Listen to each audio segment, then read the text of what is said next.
Before we begin, I have a quick announcement. I have lowered the rates of my Patreon pledges down to $2 per month at Tier 3, $4 per month at Tier 2, and $8 per month at Tier 1. I have also added a Tier 0 at $15 per month for those of you feeling extra generous. If you enjoy my content and would like to guarantee that it stays advertisement-free for the foreseeable future, consider donating to my Patreon, now at the cost of a bag of Cheetos every month. Anyways, without further ado, let's get started. Imagine for a moment that a group of people are at a table playing poker. Each player sits down, places their ante, or starting bets, has their cards dealt to them, and decides whether to fold, check, or raise their bets. From here, everyone continues to raise or check their bets, that is, risk their chips on the odds of either having the best set of cards in hand, or tricking their opponents into thinking that they have the best set of cards in hand. In the end, it is a winner-take-all situation, where the winner of the rounds takes the chips directly from the piles of the losing players. Those who lose all of their chips are out of the game, and whoever holds all of the chips at the end is the winner. The gain of the winning players is proportional to the loss of the losing players. In other words, it is a zero-sum game. Let's take a better example. Monopoly is a game where players roll dice and make their way around the board purchasing properties and exchanging capital with one another. Unlike poker, however, where everyone comes to the table with a set amount of chips, instead, money is given to the players from the bank every time that they pass go. Whenever one player lands on another player's property, they have to pay rents to that player directly from their Monopoly cash. And players, once they own a set number of properties, can start to increase their value by placing houses and hotels on them, causing other players to have to shell out more of their own money whenever they land on them. In the end, the ultimate goal of the game is to bankrupt the other players and be the last man standing, and consequentially, be the one holding all of the money and capital at the same time. Although the inventor of the board game, Lizzie Magie, was a Georgist, Monopoly as a game is very analogous to the capitalist system as a whole, since the goal of the game is to privately enrich oneself at the literal expense of the other players. Georgists, for those of you who do not know, are a kind of liberal reformist in favor of the abolition of rent-seeking and the institution of a land tax as a substitute. Sounds good in theory, but unfortunately, they don't see the forest for the trees. What Georgists often tend to overlook is the fact that rent-seeking is a natural part of the capitalist system, since from its very foundational roots, the system is predicated on exploitation, not just through rents, but dividends, wage labor, intellectual property, and compound interest as well. It is a system of surplus value extraction in the pursuit of private enrichment, and the more effective an entity is at extracting surplus value, the more that they will be able to acquire, the more that they will be able to increase said surplus, the more powerful, influential, and successful said entity will be. On the other hand, the more wealthy the winners become, the more winners arise from the playing field, the more losers are created as well, and the poorer the losers become proportionally. And in lieu of this problem, the mainstream left and right have different responses. On one hand, you have the mainstream left, which favors hard wealth caps, increasing taxes on the wealthy, and instituting redistributive policy in the form of social programs, while on the other hand you have the mainstream right, which believes that this gross inequality is not only justified, but a good thing, and that we should cut taxes on the rich, since the investor class are the job creators and captains of industry after all. Within the capitalist system, there is a tendency, not a hard law, but a tendency for the rate of profit to fall over time. That is to say, the rate of return on investment relative to the total money spent. In capitalism, firms are in competition with one another to secure the most market share and to maximize the most profits. And the driving method of achieving this is increasing labor productivity, or increasing productive outputs by improving the tools and machinery being used by workers in order to make goods. The more that labor productivity increases, the more commodities can be produced cheaper, and the less actual human involvement is needed in production as the process becomes more automated. The fewer jobs can be supplied by industry, the less total purchasing power that the public has, since machinery does not consume commodities. Consumer goods become cheaper at an ever-increasing rate, and the result of this is the overproduction of goods and the saturation of the market with commodities. As a result, there is an ever-shrinking pool of market share left available to realize return on investment, meaning a loss of profits, which means a reduction in the taxable revenue used to finance your free college and healthcare. It is in this way, within the context of a social democratic capitalist system, that societal well-being is tied to the health of the private sector, which is the reason why there is a constant push to gut the commons, defund human services, and lax industry regulations to compensate for lost profits, as the captains of industry will have no incentive to reinvest if there are no opportunities available for the capitalists to increase their riches. In other words, it is a zero-sum game, since every dollar that they and their companies have to pay in taxes is a dollar out of capitalist consumption and reinvestment. Between the 1950s and early 1970s are considered the most prosperous years for the United States, as we were left relatively unscathed by the devastation of World War II, and the leveling of Europe brought with it plenty of opportunity for industry to be put to work producing again. Funny how what is considered to be the most prosperous time in American history was contingent on the rest of the industrialized world being bombed to smithereens. But I digress. During the 1950s, we had a peak income tax rate of 91% and a corporate tax rate of about 52%, and unionization rates were at a peak of 27 to 30% at the time. For decades, the rate of wage growth was pinged to productivity, meaning the more productive American workers were, the higher the wages, and for a period of time, well, at least if you were a straight Protestant cisgendered white male, all you had to do was graduate high school and you could get a good-paying union job with benefits that could afford you a home out in the suburbs, complete with a picket fence, a car, and a family, as well as money to put aside for your kids' college funds. However, as we entered the late 1970s, as the post-war boom had finally come to a close, we had once again entered into yet another profitability crisis, partially driven by the propping up of the American middle class. Fordist Keynesianism as a model had to go, since unionization and protectionism had went from being the driving point of American prosperity to the harbinger of a new Great Depression as profitable investment opportunities began to dry up once more. Throughout the 1970s, a period of stagflation had beset the U.S. economy, an economic phenomenon defined by rising inflation, slow economic growth, and heightened unemployment. Well, this is a serious problem, since the rate of profit was declining and private enrichment is the driving mechanism of the system, and since all these good-paying union jobs are contingent on the health of the private sector, the owners of these unionized workplaces simply hired fewer and fewer people while increasing the prices of their commodities to compensate for the upkeep of the middle class. Ultimately, this wasn't sustainable, however, since rising unemployment and prices of goods are extremely devastating and demoralizing for those who are without work and residing in lower income brackets.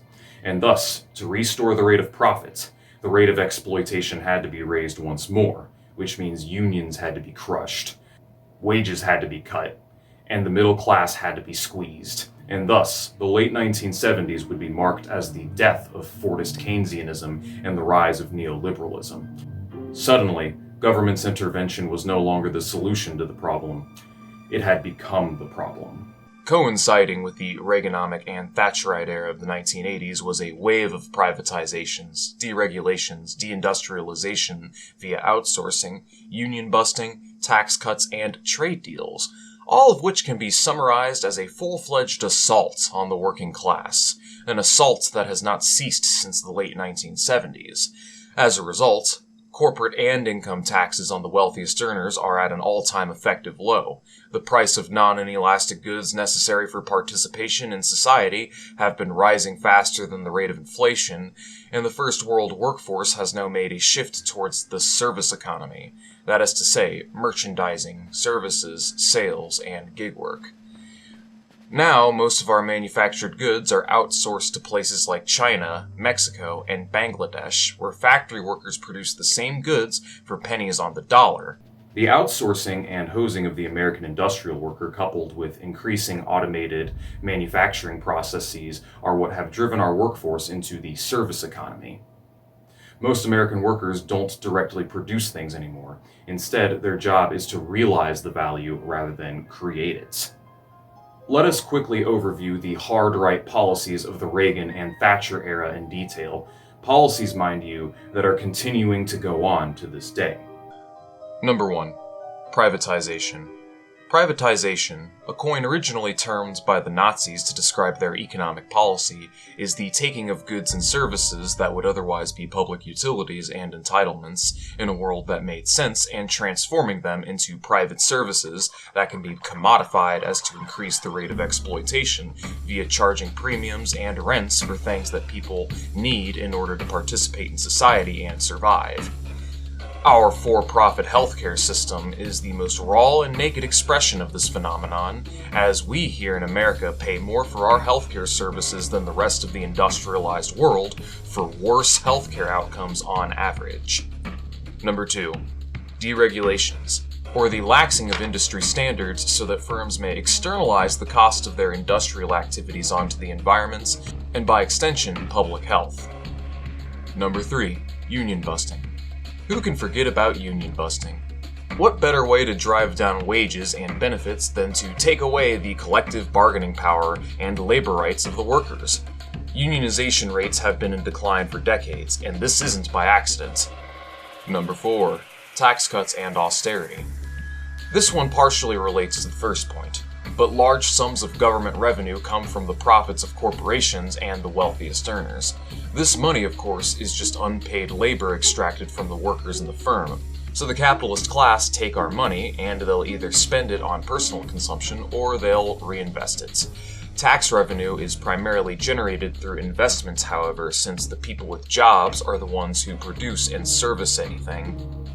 The consequences of these tax cuts is that there is net less revenue going into whatever public utilities or human services that are available for the general population. The result is that there is less funding for healthcare, education, social security, infrastructure spending, and so on.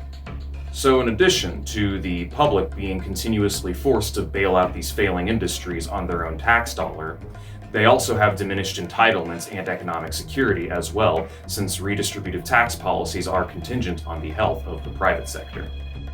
Two very notable examples of the American working class getting hosed in recent memory include the subprime mortgage crisis of 2008 and last year's COVID-19 crisis. In 2008, real estate creditors were advertising extremely risky mortgage-backed securities, handing them out like candy to people with poor, otherwise subprime credit, hence the term subprime mortgage crisis. Well, the creditors gave these packages a AAA rating, which is the highest kind of rating that you can give this kind of financial instruments. They then sold these volatile mortgage packages, and then proceeded to turn around and aggressively short the stocks, effectively betting on these same packages to fail, since people with subprime credit were at a greater risk of defaulting on their loans. This was by design, since the mortgages taken up by these people could change at a moment's notice, so a person's house payment could double or quadruple practically overnight since their mortgage was being traded with and speculated on the stock market. In the end, people ended up defaulting en masse, and the banks ended up going bankrupt, paying out dividends to the very same creditors who knew that these mortgage-backed securities were volatile, but advertised them as safe bets to investors anyways. In the end, the banks got bailed out to the tune of $800 billion on the taxpayers' dime, millions of people got evicted from their homes, millions more lost their jobs and had their livelihoods destroyed, and the criminals responsible for the entire mess don't see a single day in jail and run out the door with all of the money. And now we have the ongoing COVID-19 crisis as well, starting as of March to April of last year. To compensate for the sharpest stock market crash in history, the Federal Reserve was pumping up to $1 trillion a day into the stock market, prioritizing the health of the NASDAQ and S&P 500 over the health of the general populace. The resolution to the crisis has ended in what has been deemed by some as the greatest wealth transfer from the bottom to the top in human history.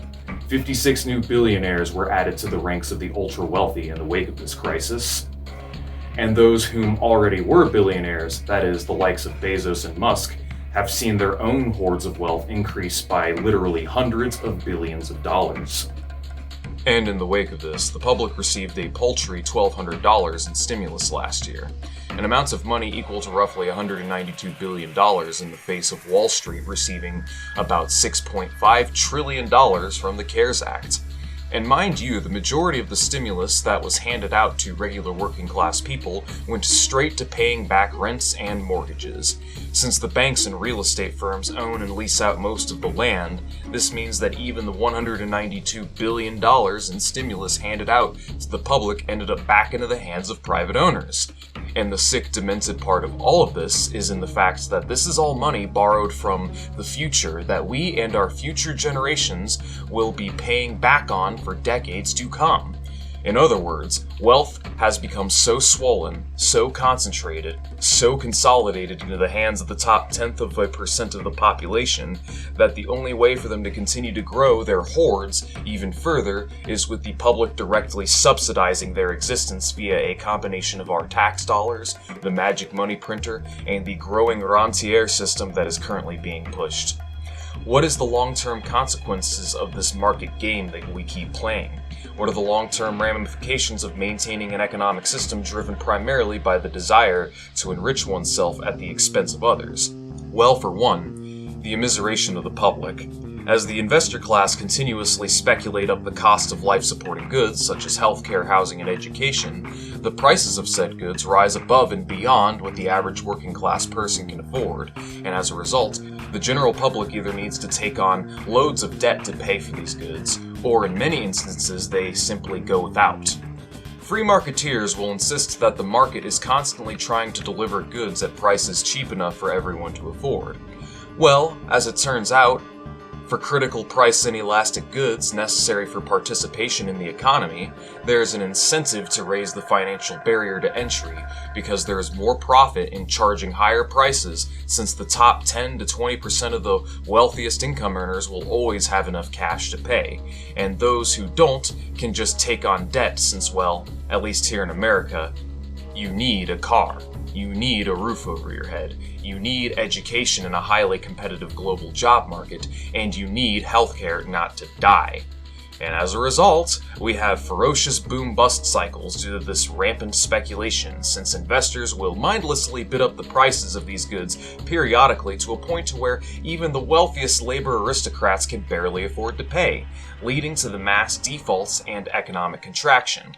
Sure, prices will fall for a time in the wake of this, but the consequences of these busts cost people their homes, their jobs, their wages, their healthcare, and their livelihoods, while the people responsible for the widespread turmoil and immiseration, as always, run out the back door with all of the money again and again and again. Coinciding this unprecedented bottom-up value transfer of biblical proportions, we also saw record numbers of unemployment. Tens of millions of people lost their health insurance, millions more lost their jobs, millions more were added to the ranks of the food insecure, millions more are months behind on their bills, millions more have been added to the ranks of the homeless, etc. And it doesn't end with workers getting hosed either. Small businesses got obliterated over the course of the crisis, with nearly 100,000 petty firms permanently closing or going bankrupt as of last year. At the heart of all of society's faults and crises is capitalism, a zero-sum game. From drug abuse to widespread poverty, to homelessness, to unemployment, to inequality, to medical bankruptcy, to antisocial behavior, to widespread ecological destruction, to the military-industrial complex. Not only is this system, by its very design, fundamentally incapable of resolving the public health crises that we face today, the system itself is in fact the root cause of all of the aforementioned ailments in and of itself. These problems persist either because there is money to be made at the expense of other human beings, or because there is no money in resolving these problems in the first place. And the only possible angle that the capitalist system even attempts to resolve these issues through involves commodifying them, or through charities used by the very people who perpetuate this system in order to save face. In conclusion, what we are witnessing now, and always have been, is class warfare.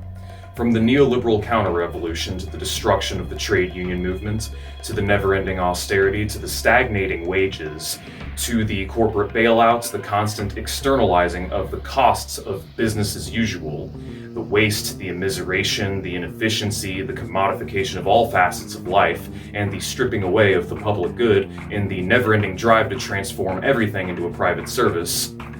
All of it is in the pursuit of perpetuating the wasteful, lavish, and decadent livelihoods of a ruling class that takes everything and gives nothing back in return. An estimated 20 million people die from poverty-related causes every year globally. I repeat, 20 million lives globally are sacrificed on the altar of profit so that Jeff Bezos can own a yacht with a helicopter landing pad on top of it, docking yet another smaller yacht within his larger yacht. So that Jeffrey Epstein could go own a private island where he and his rich buddies could get away with raping children. So that Elon Musk can own several waste machine mansions across the country. So that Donald Trump could repeatedly crash business after business, filing bankruptcy countless times and yet still remain one of the wealthiest people on the planet. Millions die globally, needlessly. Countless millions more live in squalor, while we are in the middle of a mass extinction event driven by unsustainable human industrial practices perpetuated so that these vampires, these cold-blooded reptilians, can blow billions of dollars on mundane, stupid shit, while expecting the public at large to be ingratiating them for it. Do not kid yourself. This is a system of class warfare, and right now, the capitalists hold on to all of the land, all of the resources, have all of the politicians in their back pockets, control all of the media outlets, the academia and the intelligentsia in our schools, and have literal standing armies behind them. On top of all of that, they also have class solidarity. Beneath the veneer of bourgeois factionalism between the Republican and the Democrats, the capitalists are united, and they are class conscious. And that's why they're winning. Until the working class can build solidarity on their own, seize political power, and set up parallel institutions and infrastructure needed to challenge bourgeois supremacy, then nothing is going to change. We will continue year in and year out debating the same topics, getting into the same arguments, making the same mistakes that activists have been making for literal centuries. And with respect to electoralism, for the foreseeable future, due to the general lack of desire of the people to want to break the mold, we will be permanently stuck choosing the predetermined ruling class candidates in elections, voting for the lesser of two evils repeatedly since the compromise candidate is always going to get cheated out every single time. Living conditions will only continue to deteriorate, and the system will only continue to break down and degenerate until the day in which we find ourselves living in a kind of nightmare fuel rentier vampire capitalism. But as of the looks of things right now, however, it seems like we're already almost there. So here's the takeaway. Know the power that you hold. The ruling class depends on you feeling like you are weak, and they want you to feel powerless. They thrive on your apathy and your cynicism. On the other hand, there's nothing more than they fear than a united working class recognizing their own collective class interests. Since a united working class is all that it takes to dethrone the capitalist system once and for all. So here's my general advice. Build solidarity with your friends and your family and loved ones and neighbors. Join tenants unions, labor unions, socialist reading groups, activist committees of any and all kinds. Start partaking in useful political action and facilitating the interests of workers. Take up a sport. Take up some useful hobbies. Learn some useful skills. Get yourself a gun, agitate, educate, and organize. The powers that be did not give us the concessions that we enjoy today because they felt like it, or they felt like it was the moral or correct thing to do. They did it because our forefathers before us fought for those concessions, and we have to continue to fight for them today, and continue to fight for a better future for everyone tomorrow. This has been an essay by yours truly. Good night, and good luck.